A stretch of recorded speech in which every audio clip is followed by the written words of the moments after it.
On today's show, Cooper Flagg is 20 spots too low on the Locked On Top 100. What does he need to do to get out of the 80s and up and to be a top 60, top 50 player, plus a shocking top 5 from Slightly Biased?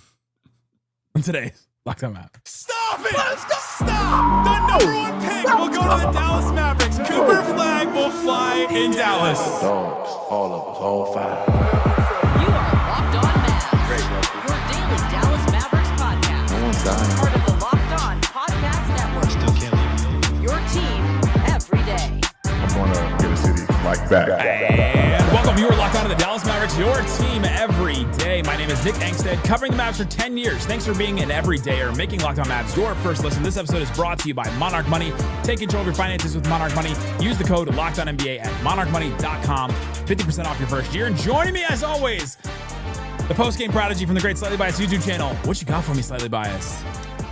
Feeling good, ready to chop it up, talk some top 100. We got our lists. Everyone I got a loves list. lists. Checked it twice. Top There are Locked people On's who got a hate list. lists, but they are just fun content in my opinion.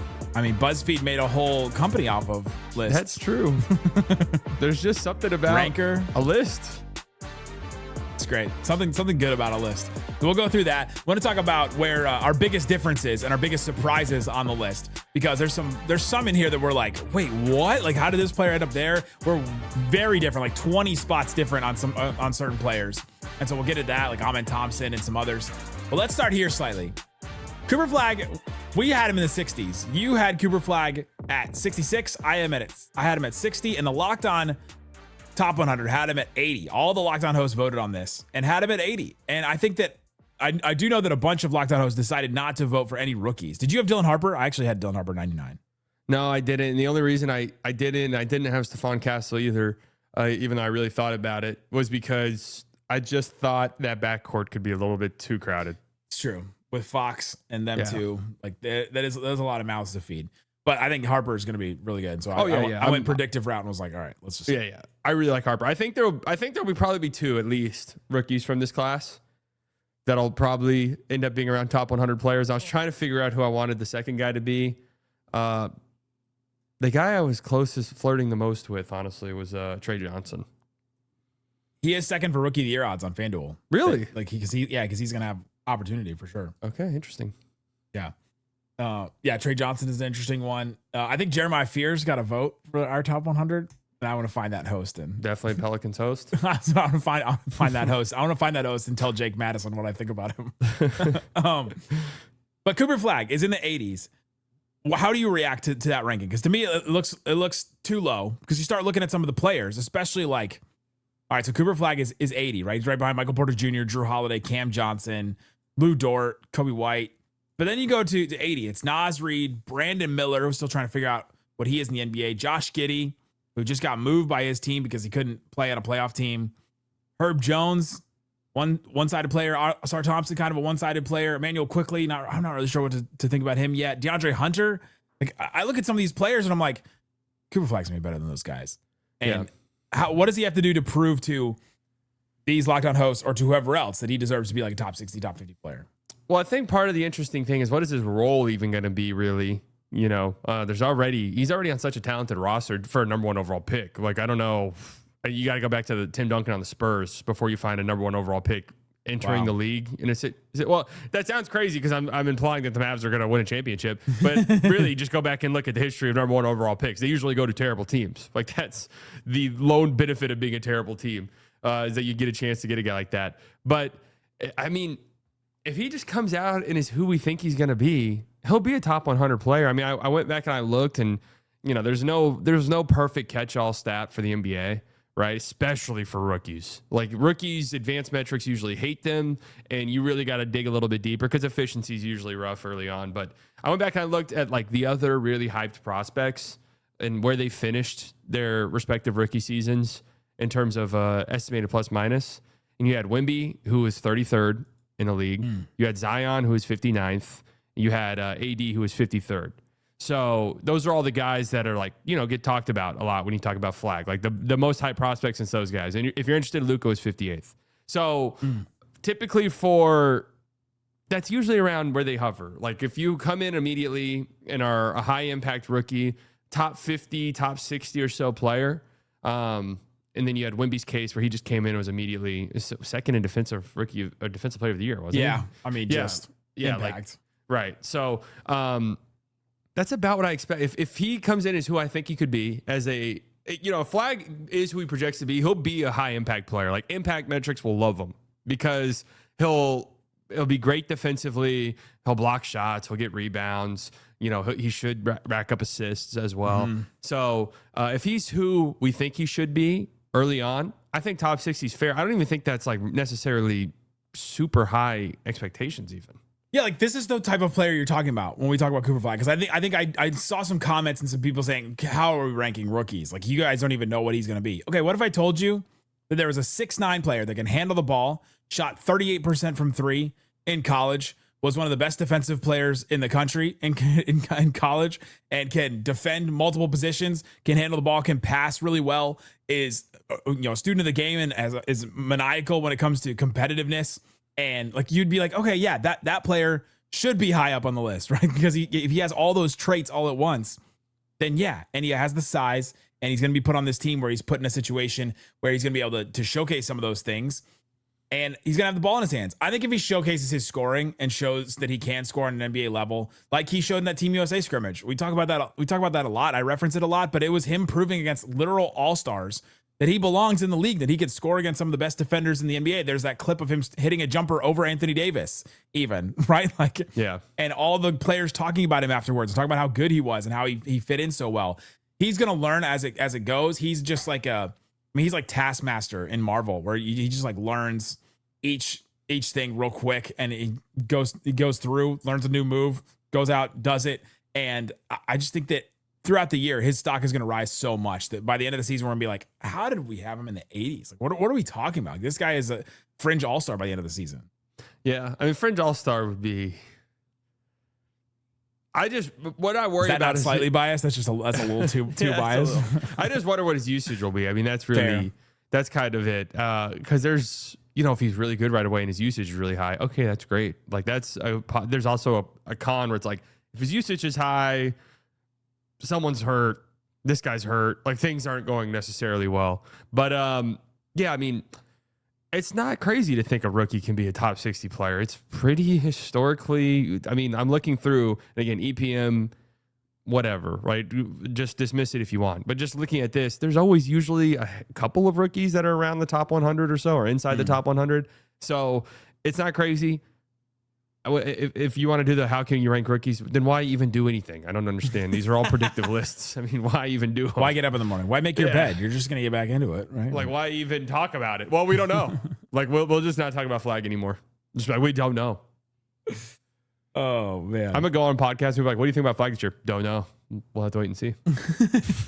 I think if the Mavericks are like a top 5 defense, or even even a top 5 defense, and he's a big part of it, I think that'll do a lot for his case too. Yeah, for sure. And I just think he's in such a great role for him defensively. Like if you want to talk about offensively, is this the best spot for him right now? I think it's fine. But defensively, where it's like, what's Flagg's best traits as a defender that we've seen? Well, when you can just park him in the weak side corner and he can just kind of roam off and block shots. Well, that's exactly what he'll be doing on this team. So I think it'll be pretty good. I think offensively, he's in the best situation for him developmentally. I think so too, but there's people who don't think that. But developmentally, I think, because he's going to have the ball in his hands, and that's what he needs to develop early in his career, because he can play off the ball. I'm not worried about that. It's great because the ball will be in his hands, but it doesn't have to be every time. Yeah, but it will be, though, which is good for him. But it doesn't have to be. But it will be. But it doesn't. It's not like he'll be playing point guard, because there's some teams that would draft him and be like, dude, you can play point guard for us right now. Like, we don't care. Like Keontae George, see ya. Cooper Flagg's running our point now. Yeah. Coming up, let's talk about our biggest surprises on the top 100 and our biggest differences. I got a couple that I just don't really get. Talk about that coming up. Today's episode of Locked On Mavs brought to you by FanDuel. FanDuel Sportsbook has all kinds of props and odds, things that you can use to get in on the action. Check out FanDuel and see what is available for you. I just talked about Rookie of the Year and talked about how how Trey Johnson is second in Rookie of the Year, but Cooper Flagg is number 1 right now. He's still the favorite, and he is almost like, they almost expect it to happen at this point. Minus 190 for Cooper Flagg to win Rookie of the Year. Trey Johnson plus 850. He's number 2. Then Dylan Harper plus 1,000. VJ Edgecombe of the Sixers plus 1,300. Ace Bailey of the Jazz plus 1,500. Then there's another gap, and it's Con Knipple plus 2,500. So if you are feeling confident about one of those, go check it out. And if you put down $5 and your bet wins, you get $300 in bonus bets to use across the app. And that's on anything, not just an NBA thing, but you can do it on a college football game or an NFL game or whatever. If you're ready to play, download the FanDuel app now by visiting FanDuel.com to get started. That's FanDuel.com to place your first $5 bet. FanDuel, please gamble responsibly. Today's episode is also brought to you by Monarch Money. Most people can't name all their financial accounts or even what they're worth. You need that in front of you because you got to know what's going in, what's coming out, all that kind of stuff with your finances. There's so many different things that you have to keep track of. Monarch Money helps you with that. I love it. I use it because I can connect everything in minutes. That's where Monarch Money comes into play. It's an all-in-one personal finance tool that brings your entire financial life together in one clean, easy-to-use interface on your laptop or phone. Don't let financial opportunities slip through the cracks. Don't let money slip through the cracks. Use code LOCKEDONNBA at monarchmoney.com in your browser for half off your first year. That's 50% off your first year at monarchmoney.com with the code LOCKEDONNBA. Shut it down! Oh, no! Let's go home! Explain yourself. Sorry. Thanks for hanging out with us on Locked On Mavs, being part of the show, part of the Raccoon Squad. That's what we call our listeners, listening every single day. We appreciate you for checking out the show and listening. We'll be back next week. And Slightly, we're getting close. We're getting close to the season. Let's see. We have this week. We're doing the top 100. Next week, we'll probably do some preview stuff. Week after that, we'll probably do our positional rankings we do every year. And then we're at Media Day. Once the NFL season starts, I always say this time literally changes. I don't know what it is. It's like a boom. It just goes, man. It just goes. And we'll be back with Mavs basketball. And I cannot wait to watch Mavs basketball this year. Me either. We it's need like it. The opening kickoff the NFL season opens some weird time dilation portal. Are you doing fantasy this year? Are you yeah, I'm in 4 leagues. But when I was in Vegas a couple weeks ago, I think there's and I'm partially joking. I think there's an orb that covers Vegas, and time goes slower there. I'd be dead it's the serious. sphere. You ever seen the eyes on the sphere where it looks around and there must be something radiating out of it. Because the last night I was so ready to go to bed, and I kept looking at my phone. If what felt like every 3 hours, and only 5 minutes would pass. Well, I'm like, there's no way. It's only 7 because it went slow. There's no way. Well, you know that the Mavs actually utilize the same technology they have in casinos and pump oxygen into the Mavs locker room. Really? They pump oxygen into the locker room because it keeps you more alert and awake, and that's what they do at casinos to keep you there longer, so you don't realize how late you're staying out. Okay, and they get rid of all clocks. There's no clocks anymore. I did know that. Yeah, that I brought it back to the Mavs. There you go. Our biggest surprises on the top 100. We already talked about Steph Curry yesterday. That was a big surprise with him coming in at 5. The other one to me was Amen Thompson. I had him at 31. Lockdown ended up having him at 49. That's an 18 spot difference. Mm-hmm. That was a really interesting one to me, that he was that far down for some. Yeah, I had him at 37. So I had him higher too. I mean, it's weird. I'd have to listen to the ranking, the people who ranked them and just kind of what their criteria is. But if it's a predictive thing, you've got a third-year guy who is a highly touted draft prospect, top 4 pick, who is one of the best athletes the league has ever seen. I really cannot overemphasize that. This guy is an absolute freak of nature athletically. Was one of the most impactful and best defenders in the entire NBA last year, and dramatically improved offensively. And going into year 3, I think there's a lot of things on the table for him that I wouldn't even put a ceiling on him. I don't know what a ceiling could possibly be. The shooting obviously is shaky enough, but even then he went from being a complete and total nothing shooter to bad. So I mean, do you think there's some residual, this is a bad comparison, but it is one, some residual Ben Simmons, leftovers for this? All right, we've got this archetype of this athletic player, defends really well, can pass really well, kind of is a point guard, can't shoot. And he's just been burned by this before. Yeah, maybe.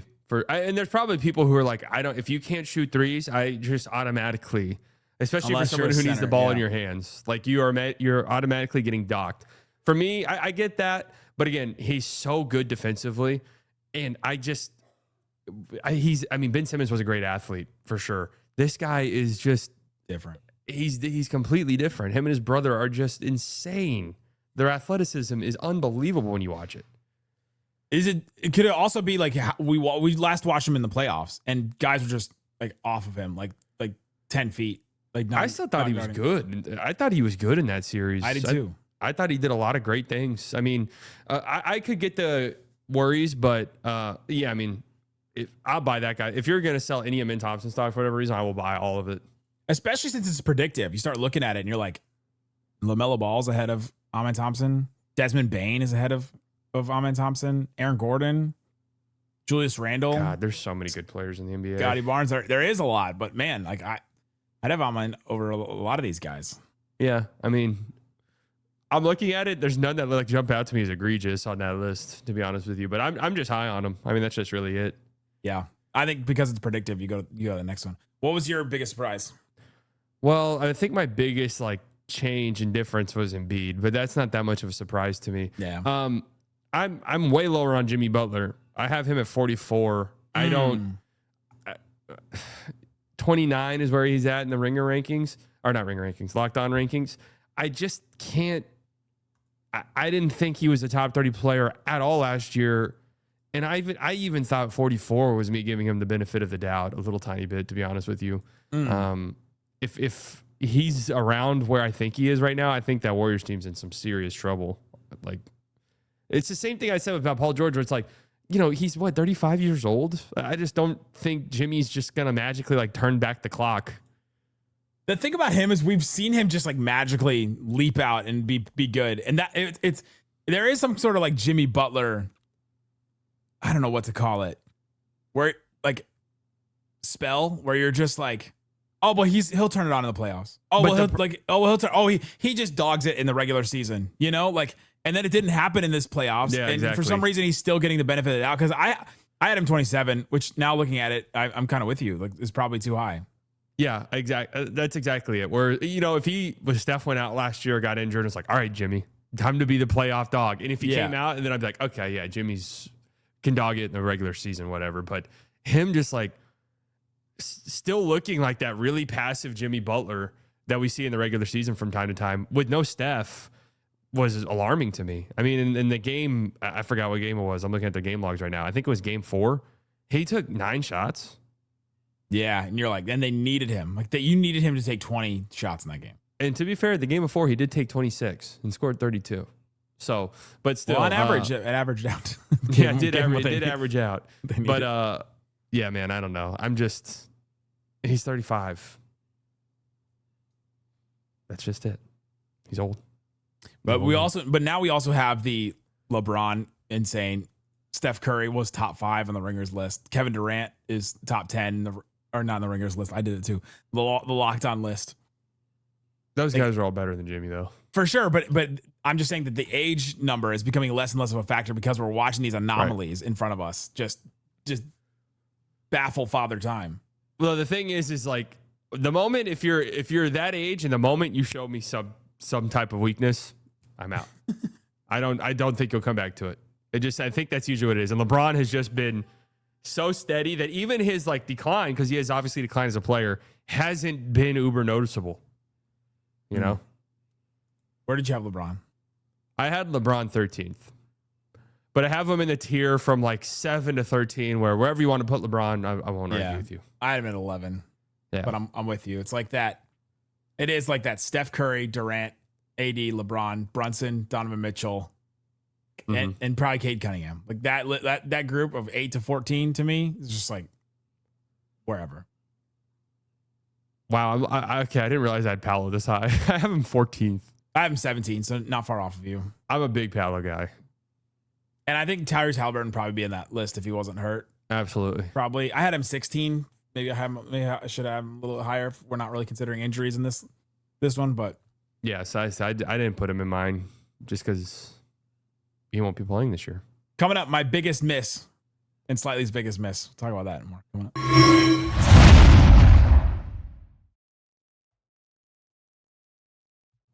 I'm not playing. I'm watching, just like you guys. We're watching this top 100 list go up. We're back here with Slightly. We're talking about the top 100 list.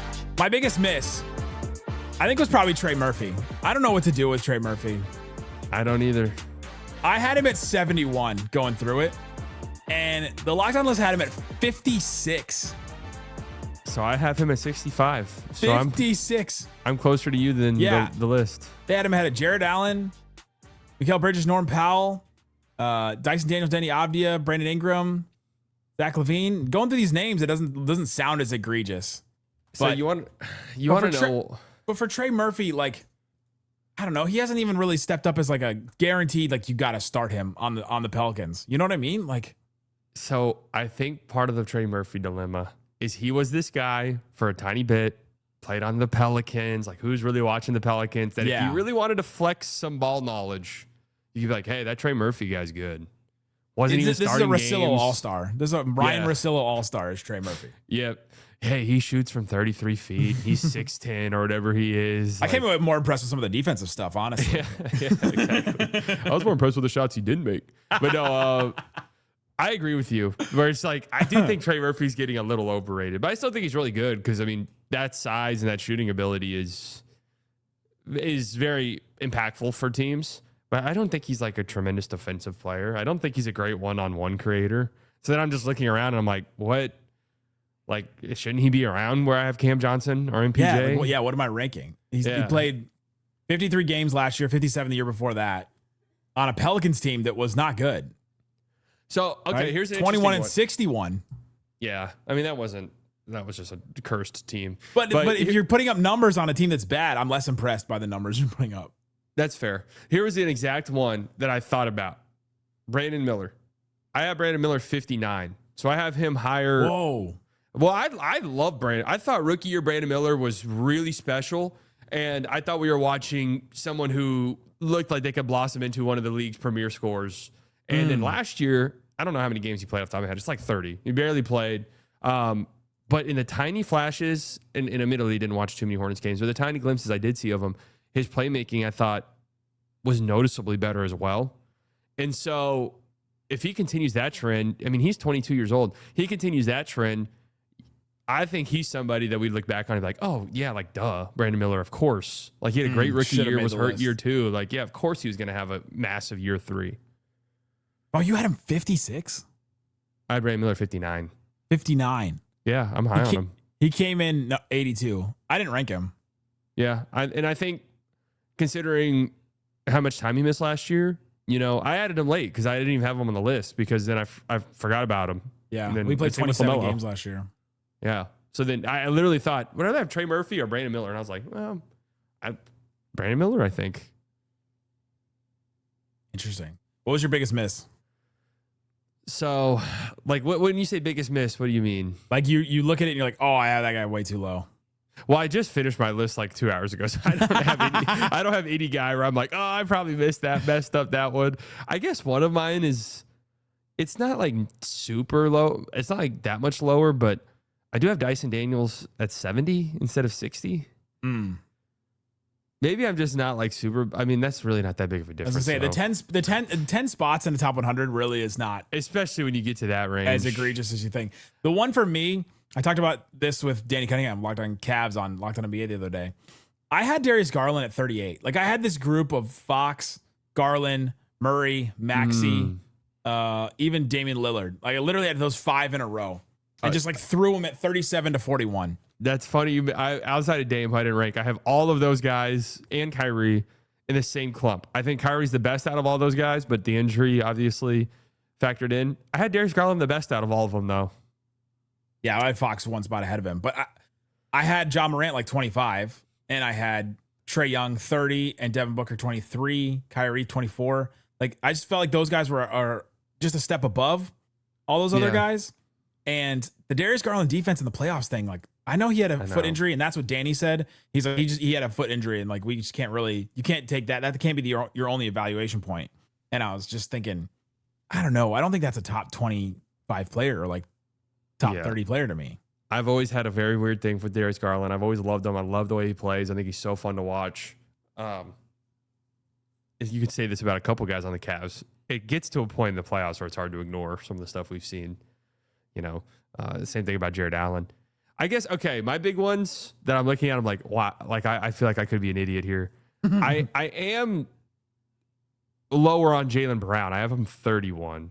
And I actually thought about going lower. I think we're in for a disaster Jaylen Brown season. I have to be honest with you. Because he got stripped by that principal. Did you see that clip? Did you see that clip where he was playing at the school? I did not see that. I did see the clip today where he was like, don't rule out. They were asking like, would you play for the Bulls? He was like, never rule anything out. And I saw Celtics fans like, why would you even say that? Come on. But interesting. I put him high because I think he's going to put up a bunch of numbers because I think it's just inevitable. I mean, we were talking about this yesterday. I don't even know if Simons is going to be on the team. Who's going to score for this team? Him and Derek White and Peyton Pritchard? Jaylen Brown is the number one guy every night for defenses. Every night. I'm not talking like a stretch of a week. I'm talking every game of the season. I think could be. What's the shot chart going to look like? Is this going to be all to the right? Like, I mean, how many turnovers are we going to average a night? Like, that's what I'm actually thinking. Are we going to be at 7? Are we going to set records? I have Zion 18. I think I'm looking at that one. Wow. My Zion to me is the hardest person to ever rank in these. Agreed. Because when he's healthy and playing, he is without a question in my mind a top 10 player or top 20 player. Sorry. Yeah. No doubt about it, a top 20 player. But it's like, I don't know how to rank him because I try to avoid the injury thing. He's healthy right now. So I don't.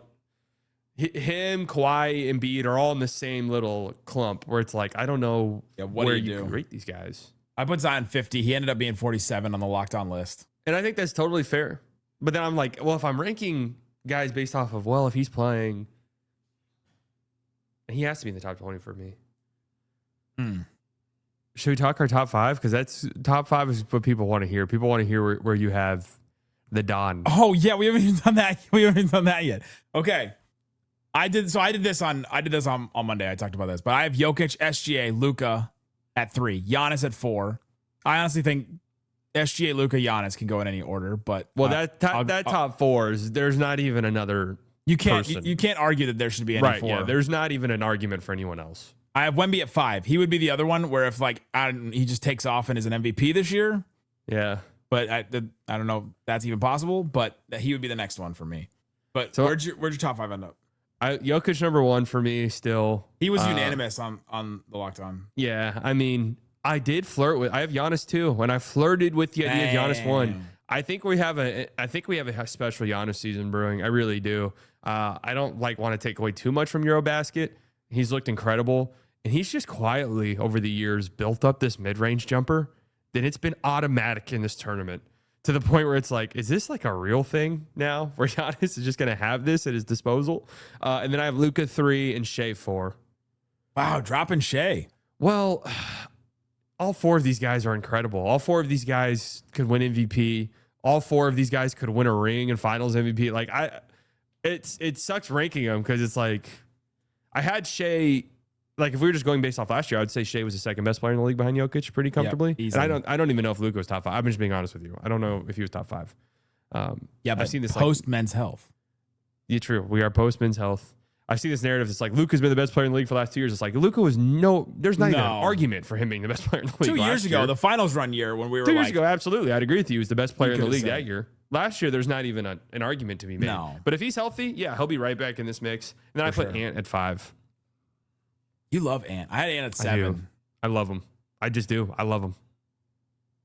And Tatum would be my 5. Let me make myself very clear. I had Tatum at 6. But Wemby, I have at 6. So, and I don't. People say that's high with it. Man, look, listen. The Wemby thing. I get it. He hasn't proven himself. One, he has proven that he is the league's most impactful defensive player. He would have won Defensive Player of the Year last year. Let's be clear. He has proven that. He is the best defensive player in the league. And then on top of that, he's 7'4", improved dramatically offensively last year before he got hurt, or before DVT, my DVT brother. And then he's year 3. I don't think he's going to continue to improve. He's training with monks. I'm in on that. He is the best defensive player in the league, averaged 24 points a game, 11 boards, 4 assists, and shot 35% on 9 threes a game. I don't know. He hasn't proven anything. What do you... Well, guess what? He's proven to my eyeballs. That guy's a top 6 player on this league. How do you explain that? Okay, I'm looking at it and I'm like, I have Brunson 7th. Let me be honest. Who do I think has a higher ceiling going into the season? It's easily Wemby. Yeah. Like, it's not even He's just close. way taller. I mean, It's true. Literally a higher he's almost ceiling. twice his height. And I love Brunson. Like, I feel like 7's high for Brunson, but then you guys have 8. So, Yeah, I had him 12, but it is also can we just pour one out real quick for the Mavs having 2 top 8 players in the Lockdown Top 100 a couple years ago, and then I will have forever 0 of them now. die on the hill that Brunson would be nowhere near this player if he stayed. I think I agree. So I don't lose sleep over the Brunson one. I mean, I'm happy for him. I really am. And they got Kyrie, which it ended up working out. But And long down the hill that Kyrie's a better running mate, or was a better running mate for Luka than Brunson was. we covered a finals. You remember that last episode where we started it? It was the end of Game 5, and the confetti was falling on me, and I was like, "What are we about to talk about? Because what's the point of this episode? Because the Mavs just lost the finals. Yeah. It was inevitable." Well, yeah. I mean, jeez. Womp, womp, womp. Who are some guys? Do you have guys that are on the list that you didn't rank? So I didn't rank Anthony Simons. I can't believe Anthony Simons is not a top 100 player in the NBA. That's insane to me. Yeah, I had Cam Thomas at 85. Really? Yeah, like I think he's a good player. All right. Wow. Okay. I had Jordan Poole. I think Jordan Poole had a really underrated season for the Wizards last year. Jordan Poole, I thought about Jordan Poole. And the last like 15 is just like, I don't like, who knows? It could be any number of like 30, 40 players. All right. I had Tari Eason, I had Jalen Duren, I had Dylan Harper, and I had Dereck Lively, the ones that Locked On didn't rank.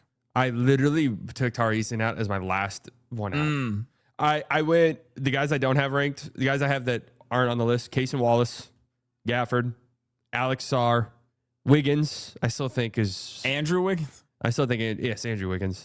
I think that actually is an important distinction. I put Jabari Smith on here because I'm still, deep down, I still votes. believe. He got some PJ, votes. how about this one? Jaden Ivey? Yeah, I think out of sight, out of mind for him. I think he was I'm locked in on him having a good year. Reese Shea. Fair. Yeah, I'm just in. impact. Walker Kessler? Walker Kessler got some votes, and guess who was the most surprised about that? Who? David Locke, the Locked On Jazz host. He's like, It's like not good. It's like not good when the host of the that makes me want to take him off. That makes me want to take him off my list. when the host is like, "Oh my gosh, you got some votes." Yeah, maybe my biggest miss was Brandon Miller because I didn't rank him. I'm high on him. I didn't have DeAndre Hunter on. I have him at 80 or 90. I didn't have Jakob Poeltl on, and Locked On did. I didn't have Peyton Pritchard, and I didn't have CJ McCollum. I don't have CJ McCollum. So I didn't have a Wizard or Nickeil Alexander-Walker. Nickeil so Alexander-Walker at 97 at Locked On's list gave the Hawks 5 players on the. I'm sorry. I'm sorry. Nickeil Alexander-Walker's not a top 100 player. So I didn't have Anthony Simons, CJ, Nickeil Alexander-Walker, Vucevic. I'm just done with him. Beal? Like, really? We're doing Beal? I still had Beal. Oh, no. And then Emmanuel Quickly, which I thought about, and then I was just like, I didn't love him ever, and then he was hurt all last year. Maybe my biggest surprise in the whole Locked On thing. Where is it? There's a team that got 5. No, yeah, there's a team that got 5. I was shocked. Like I could not believe that they got 5 players because the only teams that got 5 players. It's the Raptors. Yeah, the only teams that got 5 players were Celtics, Cavs, Nuggets, Timberwolves, Knicks. The Hawks got 5 because of Nickeil Alexander-Walker. The Raptors got 5. I was shocked going through this. So They got RJ Scotty Barnes at 41, Brandon Ingram at 63, Emmanuel Quickly at 86, Jakob Poeltl at 93, RJ Barrett at 95. You know, it doesn't sound that crazy when you... They have 5 top 100 players. They can't even make the play-in in the East. You list out the players, and it's like, yeah. I guess Brandon Ingram didn't even play last year, so... True. And I don't have RJ or Emmanuel Quickly in my top 100, but I'm not going to argue with you if you have them. I just Poeltl, I think, is a top 100 player. Ingram's a top 100 player. And, yeah, Scotty's a top 100 player easily, so... They're just weird because it's like Brandon Ingram's a top 100 player, the same way like DeMar DeRozan is. But it's like, if they're on your team, it's like... Getting really excited about that? Like, are you putting them on banners and stuff? I don't know. But you can't deny they're top 100 players. Yeah. But it's like Zach LaVine. He's a top 100 player. Do I want him on my team? Not really. Yeah, right. That's our top 100. Go check out Slightly Biased, great YouTube channel. And we'll be back next week to talk more about, we're previewing the season. It's coming up. Couple weeks. We're getting there. I cannot believe it. Isaac sent me some adorable photos from Disney today. Him and his children are just having the greatest time, and I'm so happy for him. I just wanted to put that out in the air. And we'll be back next week. Check out our text line. Check out the Locked On Top 100 show on Locked On Sports today. Guys, thanks for listening to Locked On Mavs. Peace out. Boom. Get on Space Mountain for me, Isaac.